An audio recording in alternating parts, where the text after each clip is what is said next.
شهر رمضان الذي أنزل فيه القرآن هدى للناس وبينات من الهدى والفرقان اعوذ باللہ من الشیطان الرجیم بسم اللہ الرحمن الرحیم۔ آج سے ہم سورۃ الرعد کا آغاز کر رہے ہیں۔ یہ قرآن مجید کی 13ویں سورہ ہے۔ اس سے پہلے سورہ یوسف ہم مکمل کر چکے ہیں، جس میں ہم نے یہ دیکھا کہ اللہ تعالیٰ نے حضرت یوسف کا قصہ سنا کر مخاطبین پر یہ بات واضح کی ہے کہ اللہ تعالیٰ جو بھی پلان بناتے ہیں، جو بھی فیصلہ کرتے ہیں، وہ لازماً نافذ ہو کر رہتا ہے، اگرچہ لوگ اس فیصلے کے خلاف جتنی بھی چالیں چل لیں۔ تو اب یہ سورہ بھی اصل میں اسی مرحلے کی سورہ ہے کہ جب مکہ میں نبی علیہ السلام کی دعوت اپنے آخری مرحلے میں داخل ہو چکی ہے اور قریش کی طرف سے مختلف چالیں چلی جا رہی ہیں کہ کسی طرح اس دعوت کا گلا گھونٹ دیا جائے، جبکہ اللہ تعالیٰ بار بار مختلف اسالیب سے توجہ دلا رہے ہیں کہ خدا کا یہ فیصلہ ہے کہ یہ پیغمبر لازماً غالب رہیں گے، چنانچہ یہ تمہاری جو بھی چالیں ہیں وہ سب اکارت جائیں گی۔ پچھلی سورہ میں تاریخ سے استدلال کیا گیا ہے، اب یہاں اس سورہ میں جیسا کہ سورہ یوسف کے آخر میں بتایا گیا تھا کہ ان کے ارد گرد کائنات میں اور تاریخ میں مختلف نشانیاں موجود ہیں، لیکن یہ ان سے اعراض برت رہے ہیں۔ تو اس سورہ میں وہ جو ارد گرد نشانیاں موجود ہیں آسمان میں اور زمین میں، ان کی طرف توجہ دلائی گئی ہے، اور جن چیزوں کا وہ انکار کر رہے ہیں ان کے بارے میں استدلال کیا گیا ہے کہ دیکھیں یہ چیزیں حق ہیں اور لازماً ہو کر رہیں گی۔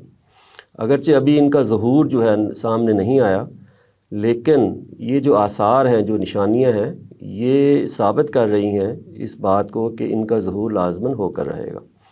تو اب ہم سورہ کا آغاز کرتے ہیں۔ بسم اللہ الرحمن الرحیم۔ الف لام میم را، یہ اس سورہ کا نام ہے۔ پچھلی سورہ میں ہم نے دیکھا کہ اس کا نام الف لام را تھا، اس میں الف لام میم را نام رکھا گیا ہے۔ یہ حروف مقطعات ہیں، پہلے بھی عرض کیا تھا کہ یہ صورتوں کے نام ہیں۔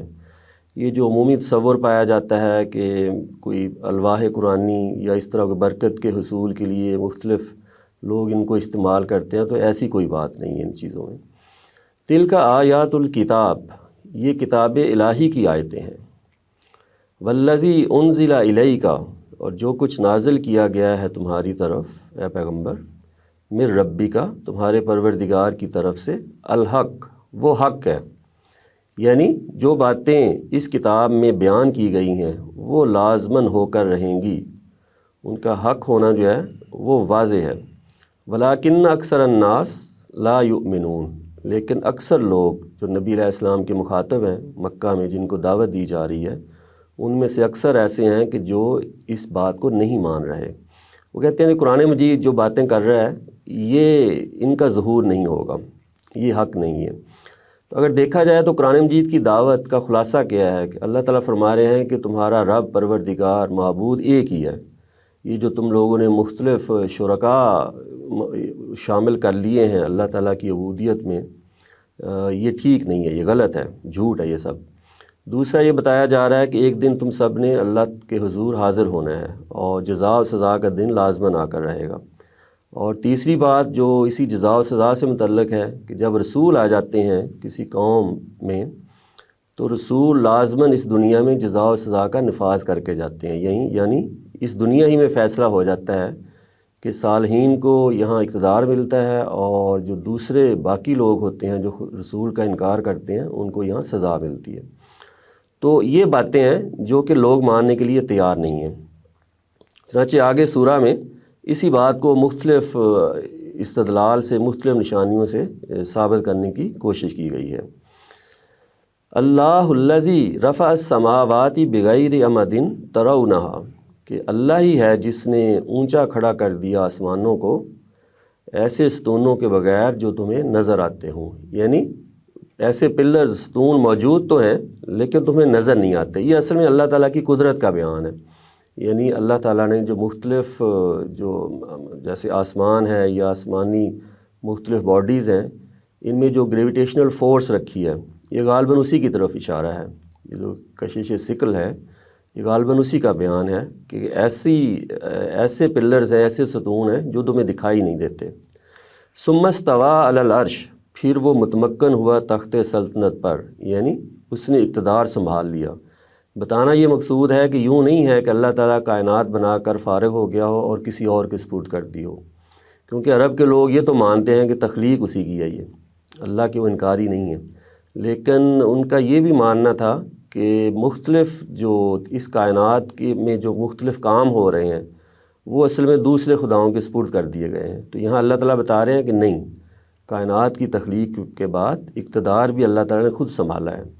وسخر الشمس والقمر، اور اسی نے پابند بنایا ہے ایک قانون کا سورج کو اور چاند کو، کہ سورج اور چاند کا یہ جو سلسلہ چل رہا ہے یہ اللہ تعالیٰ کا مقرر کردہ ہے، یہ اس پر اللہ تعالیٰ کی حکمرانی ہے، اللہ تعالیٰ کا کنٹرول ہے۔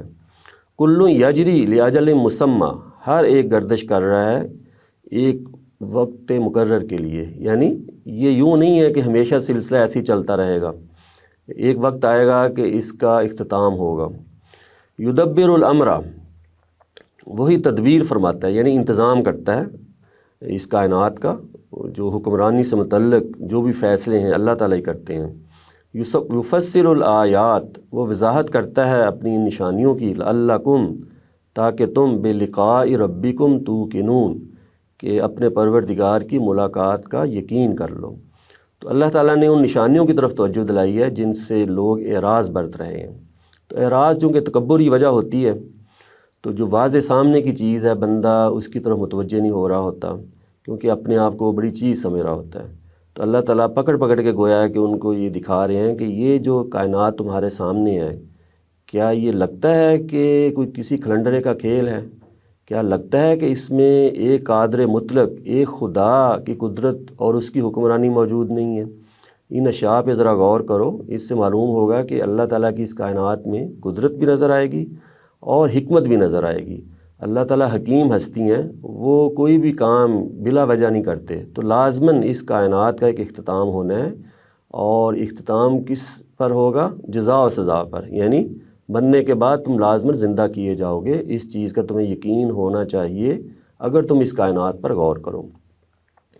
آگے فرمایا ہے وَهُوَ الَّذِي مَدَّ الْأَرْضَ، پہلے آسمان کی طرف توجہ دلائی گئی، اب زمین کی طرف، کہ وہی ہے جس نے زمین کو بچھایا، وَجَعَلَ فِيهَا رَوَاسِيَ، اور اس میں پہاڑوں کے کھونٹے گاڑ دیے، پہاڑ گویا کہ میخوں کی طرح گاڑے ہوئے ہیں، وَأَنْهَارًا، اور ندیاں بہا دیں، یعنی زمین میں ایک طرف تو پہاڑ ہیں جو اپنی جگہ پر کھڑے ہیں، اور دوسری طرف وہ پانی ہے، ندیاں ہیں، وہ دریا ہیں جو کہ جن میں بہاؤ ہے۔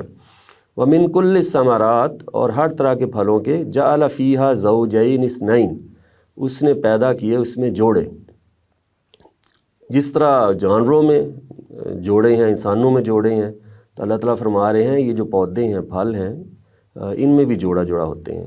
یغشی اللیل النہار، وہ اڑا دیتا ہے رات کو دن پر، رات اور دن کا بھی جوڑا بنایا ہے۔ ان فی ذالک لآیات، یقیناً ان سب میں نشانیاں ہیں، لقوم یتفکرون، ان لوگوں کے لیے جو غور کریں۔ تو نشانیوں کا کیا پہلو ہے ان میں؟ کہ ایک تو وہی اللہ تعالیٰ کی قدرت اور اللہ تعالیٰ کی حکمت اور اللہ تعالیٰ کی حکمرانی ہر جگہ ہر چیز میں نظر آتی ہے۔ دوسرا یہ جو پہلو کہ آسمان کے ساتھ اس کا جوڑا زمین، اور پھر جس طرح جانوروں میں جوڑے ہیں اور پودوں میں بھی جوڑے ہیں، ایسے ہی دن اور رات کا جوڑا ہے۔ تو یہ اس چیز کی طرف ہماری توجہ مبذول کرا رہی ہے کہ اس دنیا کا بھی کوئی جوڑا ہونا چاہیے۔ یہ دنیا اپنے وجود کے لحاظ سے نامکمل ہے، یہاں لگتا ہے کہ اس کی تکمیل کسی دوسری دنیا سے ہونی چاہیے۔ چنانچہ جس طرح اللہ تعالیٰ نے یہ جوڑا جوڑا چیزیں بنائی ہیں، کسی ایک مقصد کو حاصل کرنے کے لیے دو چیزیں مل کر جو ہے وہ اس مقصد کو پورا کرتی ہیں، ایسے ہی یہ دنیا اور اخروی دنیا مل کر اللہ تعالیٰ کی پوری سکیم کا جو مقصد ہے وہ اس سے پورا ہوگا۔ چنانچہ یہ توجہ دلائی گئی ہے کہ ان چیزوں پر غور کرو تاکہ تمہارا جو ذہن ہے وہ جائے آخرت کے ماننے کی طرف۔ وفی الارض قطع متجاورات، اور زمین میں قطعے ہیں پاس پاس، یعنی کہ زمین میں کھیتیاں جو ہیں مختلف پاس پاس ہوتی ہیں، وجنات من اعناب، اور انگوروں کے باغ ہیں، و زرعن اور کھیتی ہے، و نخیل اور کھجور کے درخت ہیں، سنوان و غیر سنوان وہ جڑواں بھی ہوتے ہیں اور بغیر جڑے ہوئے بھی، یعنی بعض پودے اکیلے اکیلے ایک ہی تنے پر، بعض ہیں کہ ایک تنے کے ساتھ مختلف دوسرے پودے بھی اگے ہوتے ہیں۔ یہ تنوع کی طرف اشارہ ہے۔ یسقیٰ بماء واحد، یہ سب پودے، یہ سب کھیتیاں، یہ جو پاس پاس زمین کے جو قطعات ہیں، یہ ایک ہی پانی سے سراب کیے جاتے ہیں، پانی سب کو ایک ملتا ہے، لیکن نتیجہ کیا نکلتا ہے؟ وَنُفَضِّلُ بَعْضَهَا عَلَى بَعْضٍ، لیکن ہم فضیلت دے دیتے ہیں ان میں سے ایک کو دوسرے پر، یعنی کسی کا پھل جو ہے وہ بہت اچھا، کسی کا ذرا کم تر، ایسے ہی کسی میں کسی طرح کا رنگ اور کسی میں کسی طرح کا ذائقہ، تو یہ مختلف فضیلتیں دی جاتی ہیں۔ پانی سب کو ایک ہی ہے، کھیتی بھی ایک ہی ہے، پاس پاس ہی کھیت ہیں، لیکن پھل جو ہے مختلف آتا ہے۔ فی العقل، وہ پیداوار میں یہ سب چیزیں فضیلت کے لحاظ سے ایک دوسرے سے مختلف ہوتی ہیں۔ ان فی ذالک، یقیناً ان سب چیزوں میں لآیات، نشانیاں ہیں، لقومی یعقلون، ان لوگوں کے لیے جو عقل سے کام لیں۔ تو اس میں کیا نشانی کا پہلو ہے کہ جس طرح یہ اللہ تعالیٰ کی بنائی ہوئی یہ کھیتیوں میں مختلف جو اجناس اگتی ہیں، یہ اپنے نتیجے کے اعتبار سے ایک جیسی نہیں ہوتی، اگرچہ پانی ان کو ایک ملتا ہے اور کھیت بھی پاس پاس ہی ہوتے ہیں، زمین کا بھی فرق نہیں ہے۔ اسی طرح انسان، یہ جو آسمانی بارش اوپر سے نازل ہو رہی ہے وحی کی شکل میں جو پیغمبر لے کر آتے ہیں، اس کے نتیجے میں بھی انسان مختلف طرح کے نکلتے ہیں نتیجے کے اعتبار سے، یعنی وہ کوئی ہیں ان میں سے بد بنتے ہیں اور کوئی نیک بنتے ہیں۔ تو جس طرح یہ مختلف ہیں چیزیں، انسان بھی مختلف ہیں، ان کا انجام بھی مختلف ہونا چاہیے۔ یوں نہیں ہے کہ صالحین اور جو صالحین نہیں ہیں وہ سب ان کا انجام ایک جیسا ہو۔ تو اس چیز سے یہ توجہ دلائی گئی ہے کہ انسانوں میں بھی مختلف ہوں گے لوگ نتیجے کے اعتبار سے، چنانچہ ان سب کا نتیجہ، ان سب کا جو اختتام ہے وہ بھی پھر مختلف ہونا چاہیے، صالحین اور غیر صالحین کو اکٹھا نہیں کیا جا سکتا۔ تو یہ آخرت کی طرف توجہ ہوتی ہے انسان کی۔ آگے فرمایا کہ یہ ساری جو نشانیاں ہیں آسمانوں کی، زمین کی، یہ تو آدمی کو لے کے جا رہی ہیں کہ اللہ تعالیٰ نے یہ جو کائنات بنائی ہے یہ بامقصد ہے اور اس کا ایک نتیجہ نکلے گا، جزا و سزا ہوگی، لیکن اس کے باوجود لوگ آخرت کا انکار کر رہے ہیں۔ چنانچہ فرمایا وَإِن تَعْجَبْ فَعَجَبٌ قَوْلُهُمْ، اگر تعجب کرو تو تعجب کے قابل ان کی یہ بات ہے کہ اِذَا كُنَّا تُرَابًا، کہ جب ہم مٹی ہو جائیں گے، اِنَّا لَفِي خَلْقٍ جَدِيدٍ، تو کیا ہم پھر نئے سرے سے پیدا کیے جائیں گے؟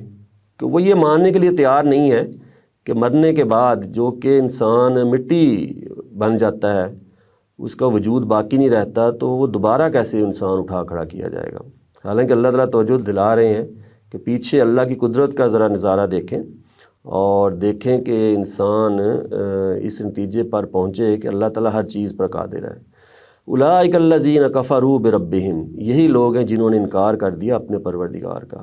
دیکھیں بات ہو رہی ہے کہ وہ آخرت کا انکار کر رہے ہیں، اور نتیجہ کیا ہے؟ اللہ تعالیٰ فرما رہے ہیں کہ اصل میں پروردگار کا انکار ہے۔ تو بعض دفعہ خدا کو ماننے والے بھی خدا کے منکر ہو جاتے ہیں، کیونکہ اللہ کو ایسا ماننا کہ جیسا وہ نہیں ہے، تو یہ اصل میں خدا کا انکار ہی ہے۔ اصل میں خدا پر ایمان یہ ہے کہ اللہ کو ویسا ہی مانا جائے جو اس کی صفات ہیں، جیسا کہ وہ ہے۔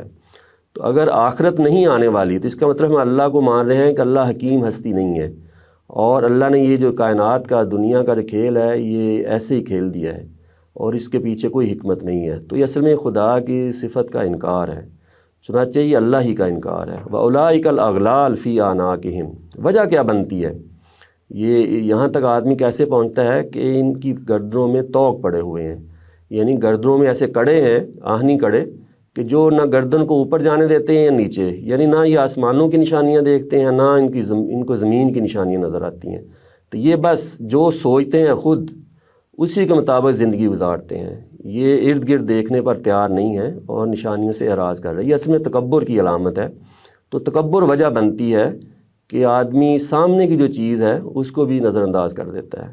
وَأُولَئِكَ أَصْحَابُ النَّارِ، یہی لوگ ہیں دوزخ کے، ہم فیہا خالدون، وہ اس میں ہمیشہ رہیں گے۔ تو گویا کہ ان آیات میں ان کا جرم بھی بیان ہو گیا کہ اللہ تعالیٰ کی جو نشانی ہے ان سے اعراض کرتے ہیں، وجہ بھی بیان ہوگی کہ یہ تکبر کی وجہ سے ہو رہا ہے، اور اس کا جو نتیجہ نکلنا ہے وہ بھی بیان ہو گیا کہ ان کو پھر سزا ملے گی، کیونکہ ان کو اللہ تعالیٰ نے سوچنے سمجھنے والی مخلوق بنایا تھا۔ پیچھے 3 دفعہ یہ ذکر ہوا ہے کہ یہ غور کریں ان چیزوں پر، لیکن انہوں نے اپنے آپ کو انسانی وصف جو ہے سوچنا سمجھنا اس سے محروم کر دیا، اور اب صرف اپنے تکبر کی وجہ سے ان نشانیوں سے اعراض کیا، اور جو حق ہو کر رہنا ہے کہ لازماً قیامت آنی ہے، جزا سزا آنی ہے، اس کا انکار کر دیا۔